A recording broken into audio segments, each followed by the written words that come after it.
first gay club. I'm dancing on the postage stamp size dance floor.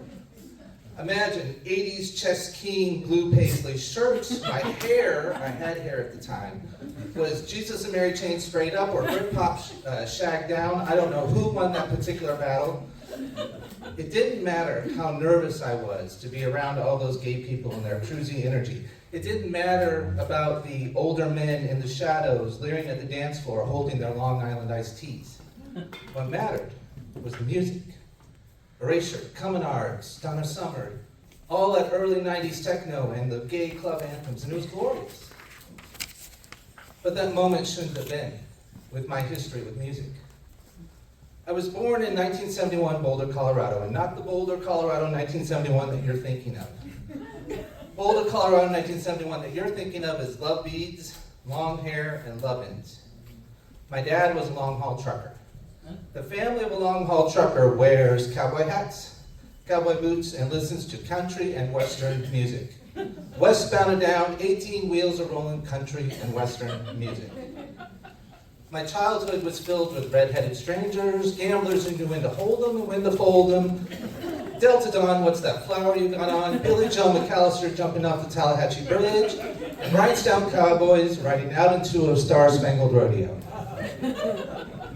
The pop music of the time didn't enter my family's calculus. The Jackson 5, the Bee Gees, Sean Cassidy, they weren't our reality. We listened to our music on thick 8-track tapes, Waylon Jennings, Willie Nelson, Kenny Rogers, over and over and over again. The music of the time was like weird neighbors. You look through the blinds, and you invite them to the house for dinner, just out of being polite, right? But the minute their dessert plate hits the table, you snatch it up and say, "Oh, Donnie and Marie, time to be going." "Captain and Tennille, can we get your coats? Sure is getting late." And there's some music that Mama never let into the house at all. Kiss, Walk On By. No thank you, Brother Gibb. Earth, Wind and Fire, Not Today. Stevie who?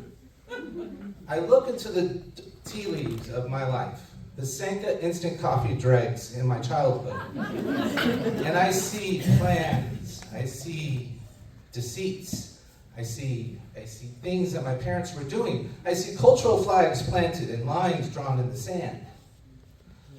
But there is one thing we have to talk about the early music of my childhood. There's an elephant sitting in the room, a big white elephant. A big, white, albino, ivory, white elephant. The music of my childhood was very Caucasian. Now, I've asked my mother about this. I've interrogated her like some sort of Barbara Walters. Phone call to my mom. "Well, I hope Dad's surgery goes good next week for the gallbladder." "And Mom, did you like I Will Survive back in the 70s? Mom's response: "Well, the surgery's really routine. And you know, we didn't listen to disco. We weren't a disco household." So apparently there was an oil embargo in the 70s and a boycott in my household against anything platform-shoed, mirrorballed, and funky.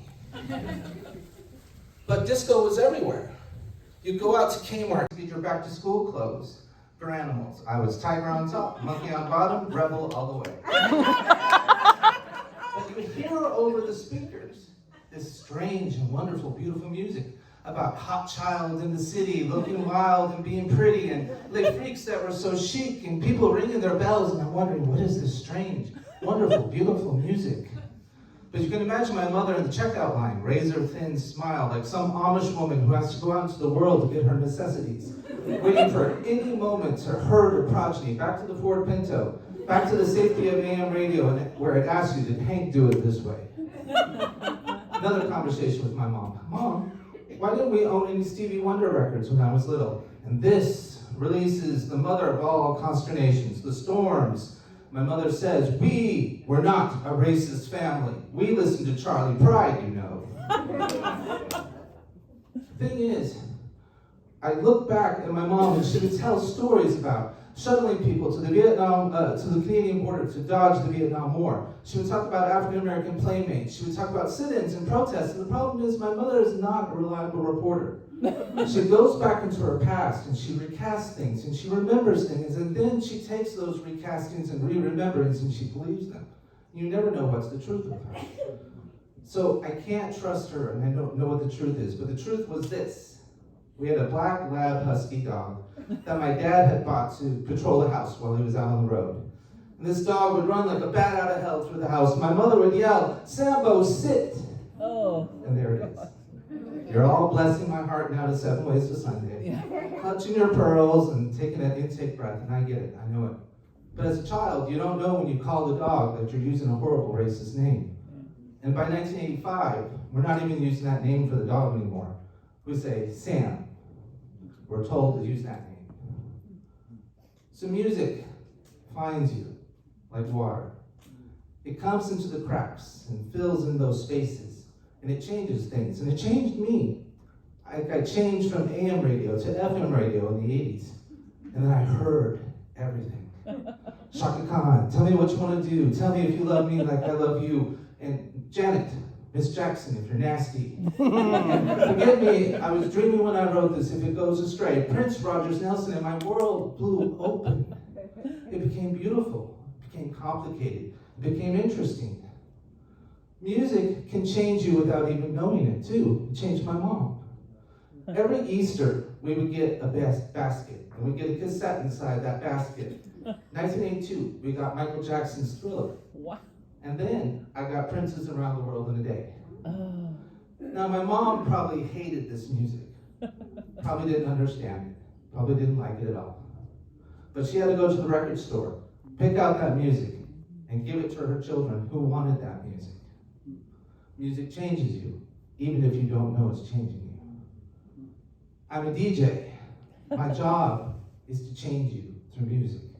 Bring you music you don't know, and all the wonderful music in the world, so you can see the glorious things like I did on that 1993 dance floor. Everything became joyous, and I became a hymn to music. I still love my mama. I still love country western music. I still love that dog with an unfortunate name. But I love music.